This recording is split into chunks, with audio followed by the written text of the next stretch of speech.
Hi, everybody. If you are a regular subscriber to this channel and a regular viewer of my videos, you will know that I cover privacy projects, and I'm going to be covering a brand new privacy project in this video. If you're not a regular subscriber and a viewer to my channel, why not? Anyway, we're going to be finding out about a new privacy project in this video.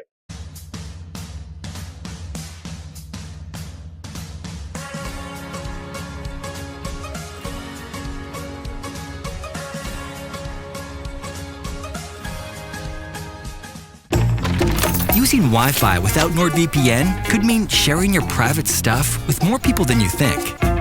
NordVPN. Online security starts with a click. Get the Crypto.com Visa card. You can use this wherever Visa is accepted all over the world. Make sure you use my link to get a $25 bonus when you register. Link in the description below. Hey, Reuben, thank you so much for making yourself available. By the way, we are not new. We have been around since 2016. You're not new. You're new to me. Yeah. New to my channel. But that's a good thing. You've been around since 2016. Yeah, so we used to be called something called Zcoin.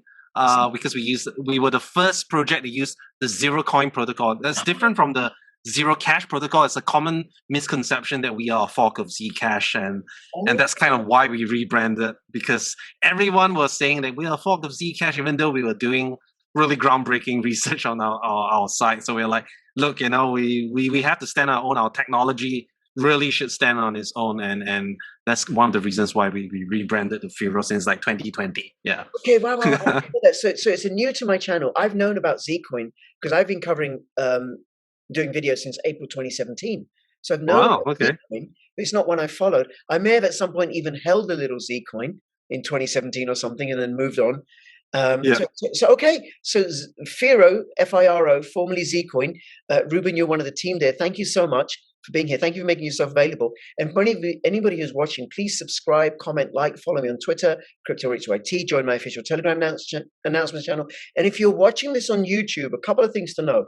One is you're seeing this late because I post my videos on Odyssey first. So you'll get it up to date on Odyssey first. And that's because YouTube is shadow banning me on both my YouTube channels. Thank you, YouTube. Right? That's quite an accomplishment. So please do follow me on Odyssey and support my work. All right. So Reuben, what do you do at Firo? So I'm the project steward. I think we're the first persons that come up with this title, and now other projects have started adopting it. So that's quite cool. But the project steward is like, although we are core developers or we are like core team, we are looking after the project for the community. I mean, like coins are, community makes the coin, right? If there's no community, you can have the best tech and there's nothing, right? And we realize that while we are, we do the hard work, we are stewarding the project, right? But at the end, we are not like leaders, right? We can like guide, right? Obviously we have to listen to the community, and that's why we have specifically chosen not like CEO or something like that, or head or lead. We wanted, I am just the steward. I'm looking after this project for the community. But yeah, that's kind of what I do. Yeah. You were steering the project, looking after it for the community. And just a few quick questions. Is it a decentralized community-based project? Mm-hmm. More or less. Like, so obviously there's several ways to approach it, but we have a 15% of the block reward comes to the core team.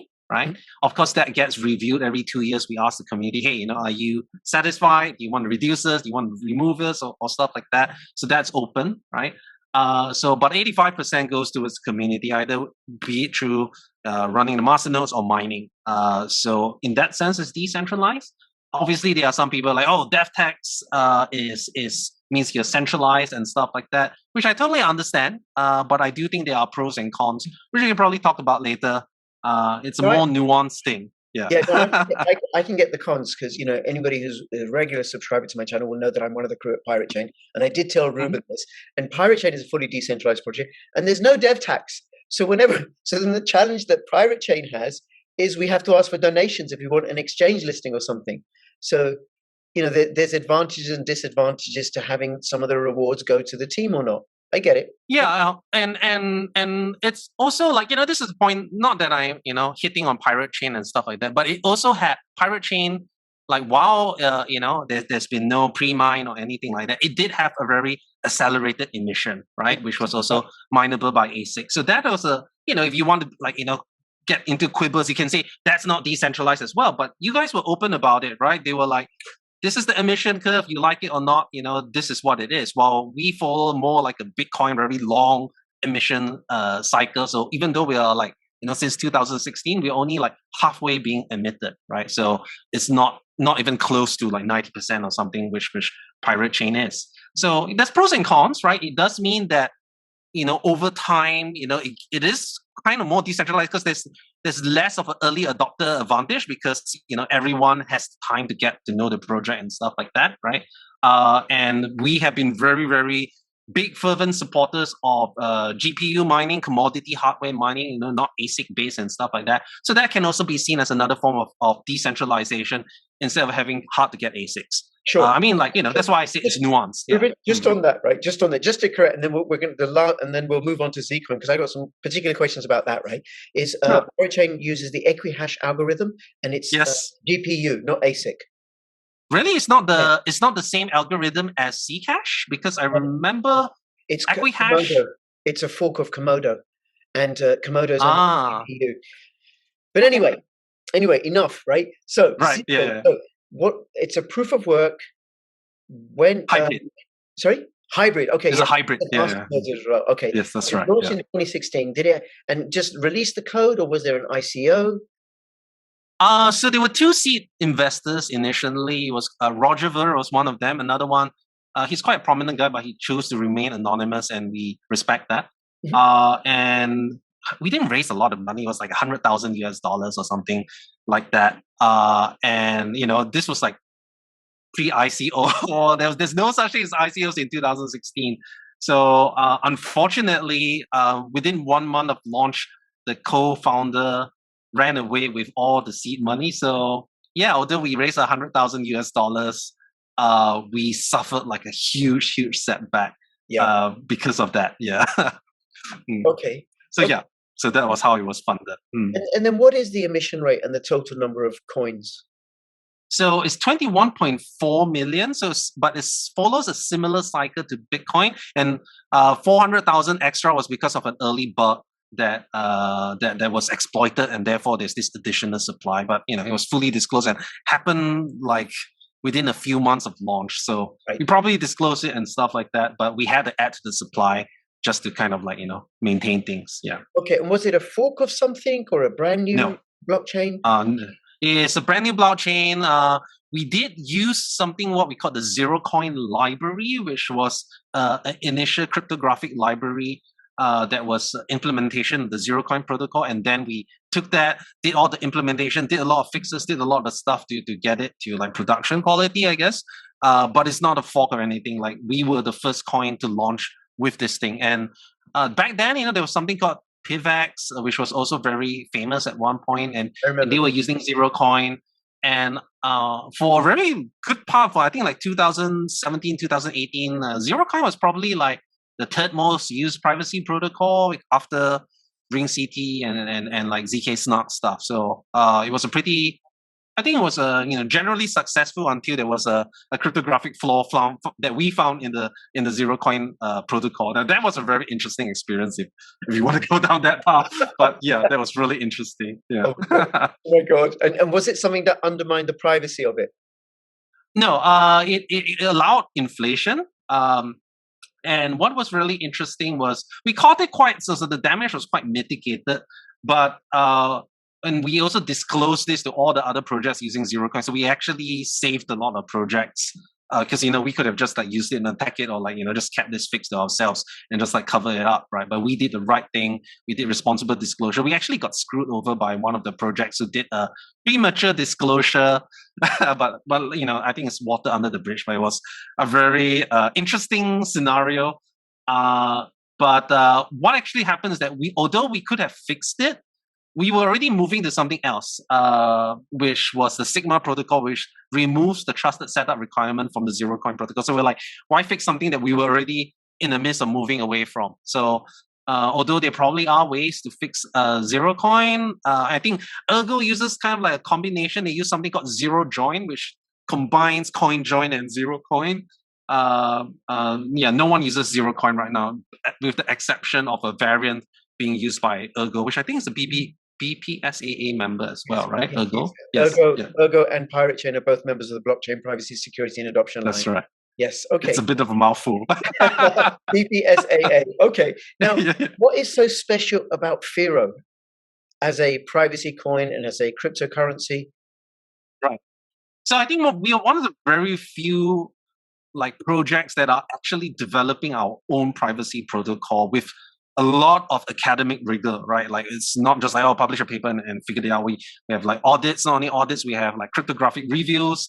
We go through the peer review process. All of that happens. And if you take a look at the market right now, there are only, there are a lot of privacy coins, but very few of them develop their own privacy protocols. There's Zcash with their, ZK Snarks with their Halo 2, right? There's Monero, which didn't technically develop Ring CT, Ring signatures, but they really developed it and improved it, Ring CT and whatever they're using now. So, maybe they can be considered pioneers with the Ring CT type of model, right?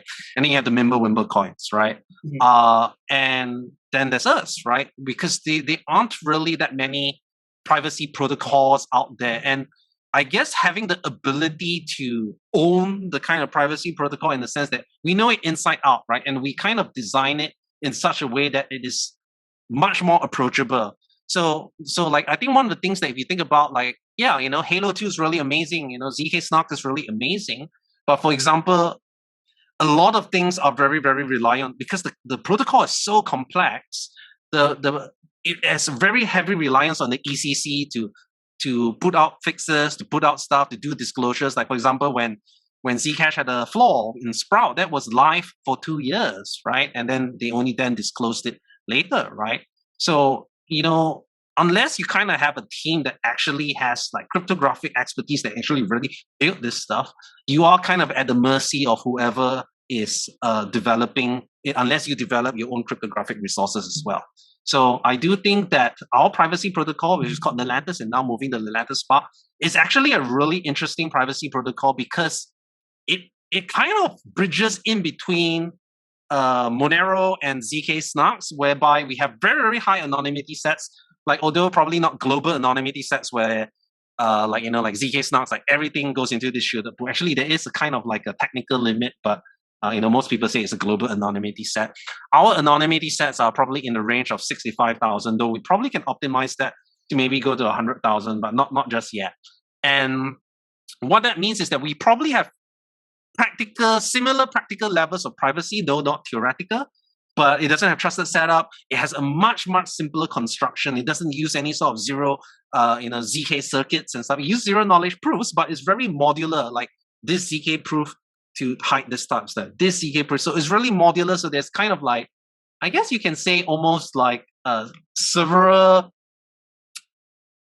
you can upgrade it, first of all, right? You say, this component, I have something better, I can upgrade it, right? And it also makes security analysis a lot easier because you can examine the components thing.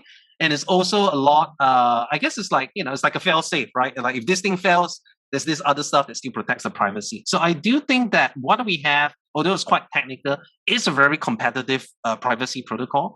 And it's one that we are one of the few projects with the capabilities to actually develop this type of stuff, which is quite rare. Obviously, we have also other stuff one of the things that Zcoin or Firo did was we in 2018 we hosted, our blockchain hosted the world's first large-scale political elections in Thailand, where the Democrat Party actually used our blockchain to run its primary elections to elect who should be the leader of the Democrat Party. And this was a nationwide thing, right? 127,000 votes cast on our blockchain. That's wow, pretty huge. I don't think we've seen anything of that scale, right? Obviously, it wasn't that covered in the news. A lot of people didn't believe us, even though we had independent reports. And because we were a small coin, the people didn't believe it. But it was a really, really interesting. We probably can talk more about that. It was a really interesting thing. And now we've actually used our Lelantus technology and built a e-voting protocol that can be used for Firo, but it also has further implications for other type of DAO structures where you have coercion resistance, you have voter anonymity, but verifiable, right? Because you want to know that, yes, the votes are properly counted and stuff, and properly you can check whether your vote, as the user can say, oh yeah, I know that my vote hasn't been altered, right? But at the same time, no one can de-anonymize those votes. And I think that's really, really important, because that's how real elections are held, right? Like paper ballots and stuff like that. You have to have voter anonymity, or else you're going to have kind of like fake governance. And we also hide ballot progress. You can't see how the vote is progressing. But a lot of these DAO voting protocols don't have privacy, doesn't hide ballot progress. It's just pure coin voting. You can see how everyone votes and who is voting for what. So we're also developing this type of technologies. And the newest thing that we kind of developed is called SPATs, which is an extension of Lelanter Spark. It's called Spark Assets. And that whole idea is that we want to be not just a privacy coin, but almost like a privacy infrastructure layer, where we're kind of like the Tornado Cash for everything, right? You can bridge like USDC or DAI, whatever, into our chain, anonymize it and use our privacy features, or create your own, privacy meme coin, right? And the best thing about this SPATs thing is that it hides the asset type. So what it means is that when you see something goes on the blockchain, you don't even know that it's USDC or USDT or whatever privacy Shiba coin that is being transacted on our layer. It's all appears the same, which means that every transaction increases the anonymity of every other asset on the chain.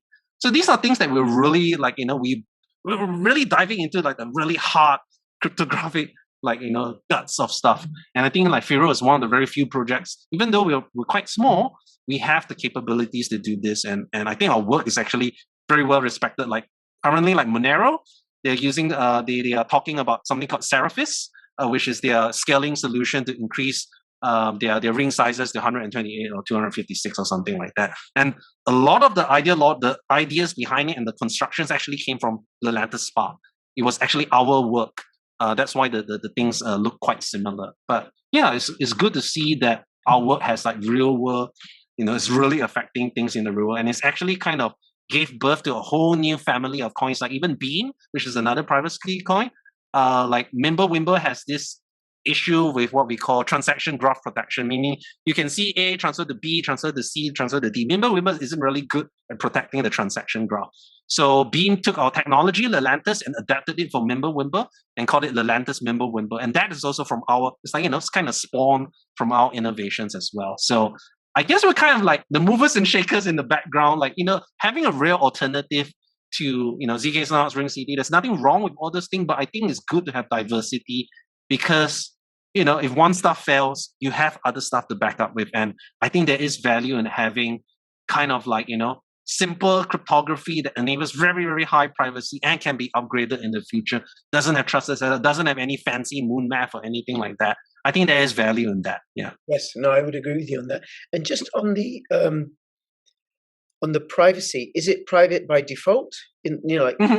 Okay. So good question. So when we started, Zerocoin did not allow private by default because it was designed as a thing for Bitcoin, right? And you have to keep that transparent layer. And the initial idea that we had was you burn and then you redeem, right? And therefore, when you redeem, you can kind of have some supply auditability, right? That time, zero knowledge proofs and all this was kind of scary, right? And therefore, we thought it was important to have some supply auditability, and it actually saved us a few times because we could notice the flaws being exploited, right?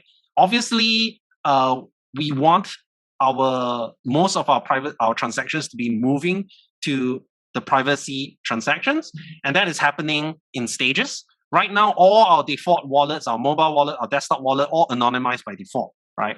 But obviously, there's still the transparent layer for certain components like the Masternodes, which we already have a new protocol called Helsing that would allow it to be privacy staking, but it takes time to implement. And we also have this plan whereby we want all our mining transactions to automatically go into shielded things. So that means the anonymity set with every block is increasing that anonymity set. So we are approaching it in phases. We're moving it into privacy by default, but because we have inherited all this other stuff, it's a phase thing. And in a way, I think it is wise, especially when you're building your own privacy protocol. Look, even Zcash with the best cryptographers in the world suffered a live bug that was on for 2 years. and they could only kind of like ensure that there was no inflation by having the turnstile, which is, getting out of the pool, getting into the new shielded layer. And that kind of transparent layer allowed them to audit the supply and continue and move on. Because you're building the privacy protocol is a lot of work and a lot of things that you can get wrong. So obviously, once the technology matures, everything and whatnot, we're going to go like privacy by default. But right now, especially with Spark, what we'll be doing is all our wallets kind of like hide the transparent layer. Whether the exchanges want to adopt it or not is the second question. But what we will do is to allow exchanges to withdraw directly to the shielded, or what we call Spark addresses. That means like, exchanges, after all, you're not going to expect any sort of privacy. They know your identity and all of that, right? And one thing that people kind of underestimate is that for centralized exchanges, sometimes it's good to know how much they have in their wallets. Because like you see Monero, right? I don't know if you've seen the recent drama where Monero's like, maybe the exchanges are operating a fractional reserve because we can't see what's happening inside there. While for us, if they're kept inside there, we can say, yes, Binance has this amount in those things, and they should be open about their holdings, right? Because they are holding it on behalf of customers. So I do think there is some value there, especially in the transition thing, and it does kind of like reduce the chances of centralized exchanges having fractional reserves. But of course, it's an argument and it's a trade-off, right? So this is one of the things that I really am quite anal about. Like don't be a maximalist. Don't say like my way or the highway. Everything has trade-offs, right? You just have to pick which one you're comfortable with. And this is kind of the trade-off that we are experiencing. So we want kind of like privacy for all the users and everything. Exchanges, whether they want to adopt it or not, we'll think about it later. But most of the transactions would be in the privacy thing. And because of the way our privacy works, like similar to the thing, it's not so dependent on having large, like even if like 80-90% or even like 50-60% of the transactions are in the private layer, that already improves privacy a lot because the anonymity set is always growing. Unlike something like Ring CT where you kind of have the sample. Well, it gets technical, so let's not get into that. But yeah, it's not too technical, but I get it, right? Because with each transaction, it gets more and more anonymous. And for people watching, it's if you think of it as a haystack, and you've got to find a needle. And the larger the anonymity set, the haystack is just getting bigger and bigger and bigger. So it becomes even harder to find the needle. I actually have I'm quite famous for this analogy about farting in a lift. Have you heard about it? Would you like to hear it? I can't say no now, right? Right. So like, with Bitcoin transactions, right, is you're the only one in the lift, you let out a fart. It's like, yep, Reuben's the one who farted, right? Right. Monero is kind of like, okay, I go into the lift, I drag 10 other people into the lift with me, and I let out a fart. It could be one of these 11 people, right? That's how it works, right? Mimblewimble is that let's find everyone who wants to fart and group them all together, and we all fart together, and all our farts are intermingling with each other. That's how their privacy works, right? And how our systems work, like, especially like with Firo, right? It's like you go into the lift, you can fart, and you can just make it disappear, right? And at any time in the future, you can choose to make it appear. So what that means is that your anonymity set or your plausible deniability is not just with the people who were in the lift with you. It was anyone who had entered the lift before. So obviously that anonymity set is much greater because this is the way we approach your privacy. So we think that this is a superior model. But yeah, I thought it was a very easy, a bit crude way, but you get it, right? Like you understand the trade-offs. Yeah. No, thank you for that. Okay, now you've mentioned that this is a hybrid, proof of work and masternode. Therefore, it's a staking coin. I imagine it's resistant to 51% attacks. Correct. That's right. Nature. So tell us about staking. What's the return on staking? How does somebody become a masternode? Right. First of all, I really hate the word masternode. Like we should just change it to something called service node or something like that, because it kind of implies that this node is lord over the others, which it is, and it's just a component in the ecosystem. So we'll probably change that soon, right? But masternodes are basically, they require 1,000 Firo, right? So it's to prevent it's like Cyber attack resistance. You don't want someone to spin out 1 million nodes, right? You have to have some sort of Firo backing the master node so that you can't create like nodes out of thin air, right? So they are like semi-trusted, right? So let's say if you control half the masternodes and you attack the chain, you're kind of like screwing your own investment as well, right? Yeah. And right now the returns about 11 to 12% per annum. So it's like, moderate or so. It's not like super amount, but it's quite decent. And all you need is like a basic VPS and an IP address.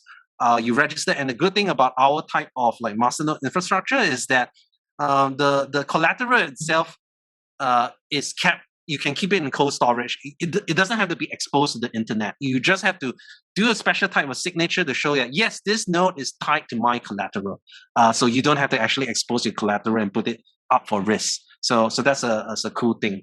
As to how the masternodes kind of protect against 51% attacks without getting too technical, is that, mining is just like, whoever has the more accumulated hash rate, the more, computing power can take over the chain, right? And they can reorganize it as far back as they want, right? That's fair. And of course, Pirate Chain uses some sort of checkpointing using the Komodo depower system, right? Which they then rely on the notary nodes in Komodo and also the Litecoin blockchain. So it's like you have to have those notary nodes and all this sort of thing. We obviously prefer to have like, kind of like a self solution that we're not reliant on other people's infrastructure. So the masternodes, they actually automatically form quorums of 400 masternodes. So there's right now about 4,000 plus masternodes. And in kind of like a semi-random but deterministic fashion, they will form themselves into little quorums that will last for several hours. And at any one time of these 400 members, there's like 4 quorums of them existing. And based on the block, it's almost like semi-random. One of these quorums will be picked to say, okay, take a look at this block. Which is the one that you saw first, right? And whichever block that they saw first, all the masternodes will then start voting and say, oh, I saw this block first. And as long as 60% pass, they will do a special type of signature that will say, this is the only block that we will recognize. Therefore, once that is locked in, the moment the block is already locked, right, there cannot be any more reorganization. So a block is final once it is confirmed, right? That means, so you cannot 51% attack it. So even let's say you manage to bring down the masternodes, you can only reorganize the chain up to the last chain lock or the last checkpoint or so. And obviously, the moment the masternodes come online again, let's say attacking come there and they start checkpointing, but you cannot reorganize again. So that means to mount any sort of attack, you will need to first bring down or take over sufficient masternodes, and then also take the hash rate to do the reorganization. So it's quite a big, big thing to do to try and attack our chain. Yes. It sounds like it's not worth it. Go get a smaller chain that doesn't have this protection. Okay. Yeah. Now, you've been going for a while. Yeah. Sorry. No. I mean the project, not you, Reuben. Sorry. Oh, right. Why haven't more people heard about Zcoin or Firo? And what have you got coming up next? And how are you going to address that? Right. I do think the reasons it's been multifactorial, right? I do think that we kind of got left behind at the last bull run because we had a really toxic seed investor that was trying to take over the project. He was not one of the original seed investors, but because remember, our founder ran away with all the money, and so we had to find someone else to give us a little bit of money so that we can continue. This was out of my control. I was just a community manager then, and this was like, I wouldn't have done it, but I inherit what has happened, right? And what happened was this guy, he really wanted to centralize ownership. And in a way, sometimes if you take a look at the projects that kind of do the best are the centralized, like where you have big whales owning huge chunks of the supply, because then they are motivated to move the price, right? And his idea was like, Masternode should only be for rich and like wealthy and powerful people, and therefore they should up the Masternode requirement by 5 to 10 times, so that only me and my friends and the people with serious financial backing can actually be part of this. And he also wanted to implement Masternode voting, because that meant that Masternodes basically rule and they earn the name Master, right? Because they can vote everything into to make it their thing. And we were like, look, that sounds really bad, right? And I didn't want to say no to him directly, so I was like, look, let's have the community vote on it. And obviously, most of the community was like, screw this crap, right? and he was very, very upset. He and his friends had amassed, this was like all through legitimate means. He had amassed about maybe like 20% of the supply. So that's a lot, right? And what he did was he strategically dumped on us for a whole year. Wow. So like whenever we release anything or new privacy protocol, you dump on us. We did a rebrand, dump on us. Anything good that happened, dump on us. And as a result, a lot of people lost hope, right? They were like, yeah, you know, this is like a never-ending dump fest. And understandable, right? And we felt kind of powerless, right? Because we didn't blacklist his coins or whatever like that. We could have done that because he was kind of dumb. He puts all his coins in one wallet and doesn't use our anonymization functions. But that was kind of against the spirit, right? Like how, if we can say this guy is toxic and we block him, you know, that sets a really dangerous precedent. So we just had to let him dump on us for an entire year. And after that, just a week before we implemented that 51% attack protection, someone rented a GPU farm to 51% attack us. Wow. And that was like a double whammy right after the dump. And we were like, of course, we don't have evidence, but we felt like who would be so motivated to screw us over? Because the 51% attack ended up not benefiting the attacker. So he was spending like millions of dollars because he also acquired the coins to double spend. And that means he had millions of coins to double spend. And he was like, it didn't make economic sense to do an attack like that because it also hurt him. And he didn't anonymize. He placed it in one wallet. We're like, maybe it's the same guy, right? Of course, we have no evidence. It's just circumstantial, but just like, why would anyone do this, right? And that also, like, you know, caused a lot of people being upset about it. And let's face it, right? Privacy coins as an entire space, if you compare them to dot coins or DeFi or NFT or metaverse coins, we haven't done that well. You know, I mean, most of us haven't done well. So as a space, we haven't done well. We had this really toxic seed investor. And obviously, you know, people aren't going to be like, you know, I'm going to stay here and get dumped on. But thankfully, I think he's dumped all his coins for about maybe a year now, right? You know, now we have the chain locks protection and everything. And now we are kind of like building back up. But this is what it is, right? This is what running a decentralized coin is, right? It's tough work. You made a good point in there, Reuben, which privacy coins haven't done that well compared to DeFi and NFTs and metaverse and stuff.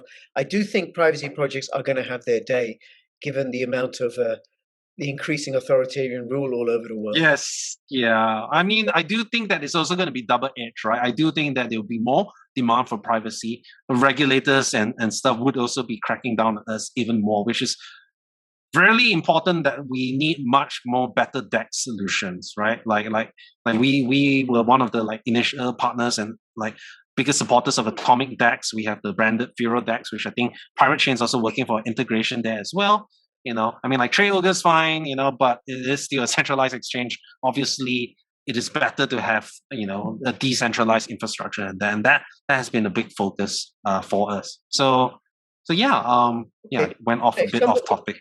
If someone wanted to get Firo, they can get it off Atomic DEX, off Trade Ogre, Binance, Huobi, Bittrex, 8, CoinEx, MXC. We have a lot of good centralized exchanges. Of course, you know, we also on all the major like swap services like ChangeNow, Changely, Swap Zone, and all of that. You can do that without KYC for the most part. There's also so those are, I guess, the main ways to do it. We are trying to explore better ways to do it. We also have a Binance wrapped version on BSC. Obviously, that doesn't have privacy, but you know, you can do all the DeFi stuff. You can do and buy on PancakeSwap and stuff like that. But you still need to use Atomic DEX to swap between the native and the BEP20 Firo, which you can do very quickly and very minimal slippage. So that's a great use case for Atomic or Firo DEX. So yeah. Right. Okay. Oh, I forgot to actually share, because you mentioned like, what can people be excited about, right? So that was my next question. What's next? Right. So obviously we were very deep in development of the Atlantis Spark, right? We did all the cryptographic libraries, we did all the paper and everything is audited and all stuff. Now we're doing the implementation of the wallet, and we definitely expect to release it sometime this year. So that's the really biggest, this is like the biggest improvement to our privacy and the protocol we're really, really proud of. that we are set to implement it sometime this year. We also have the Elysium layer, which is, basically this tokenization layer that we have this partnership with something called .oracle, where we can bridge coins from BSC, from Ethereum, from Moonbeam, or many different chains. You can bridge stable coins over and anonymize it using our Elysium layer, and basically have like a private stable coin and whatnot. But it's actually kind of backed, not really backed, but it's not like an independent stable coin. It's like I'm bridging USDT over, I'm bridging DAI over, or something like that. So you can have private stable coins of existing versions of stable coins. So that'll be pretty interesting as well. So we're really excited about that. There's also a few talks about potential mergers and corporations into a bigger privacy ecosystem.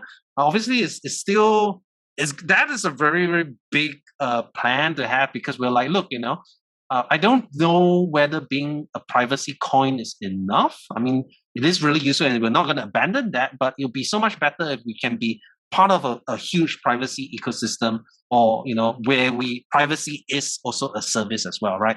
Privacy as a service, and that's kind of the idea behind Elysium. But we're like thinking, look, we cannot be building our ecosystem from scratch and competing against people like Avalanche or people with ICO money that can throw like $100 million in an ecosystem fund, right? We have to leverage off their systems and provide privacy in all these other chains, and then be part of that. So there are some plans there.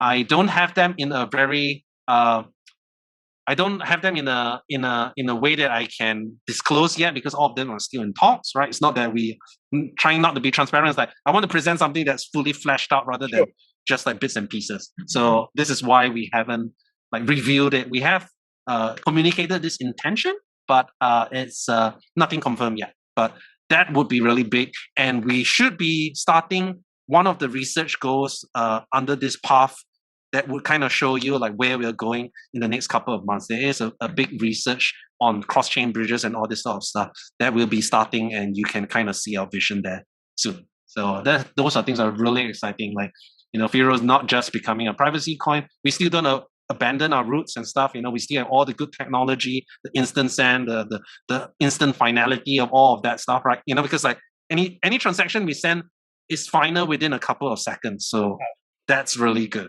Right, like even though our block times are 5 minutes, because of the way that we use our Masternodes and chain lock technology, all transactions, once it's locked, is final. That means I don't have to worry about double spends or stuff within a couple, like 10, 15 seconds or so. So that's pretty cool. That is very, very good. That will make a big, big difference. Okay. Yeah. All right. Now, I'm going to have all the links in the description below so people can go and check this out. Reuben, is there anything else you want to let us know that we haven't covered?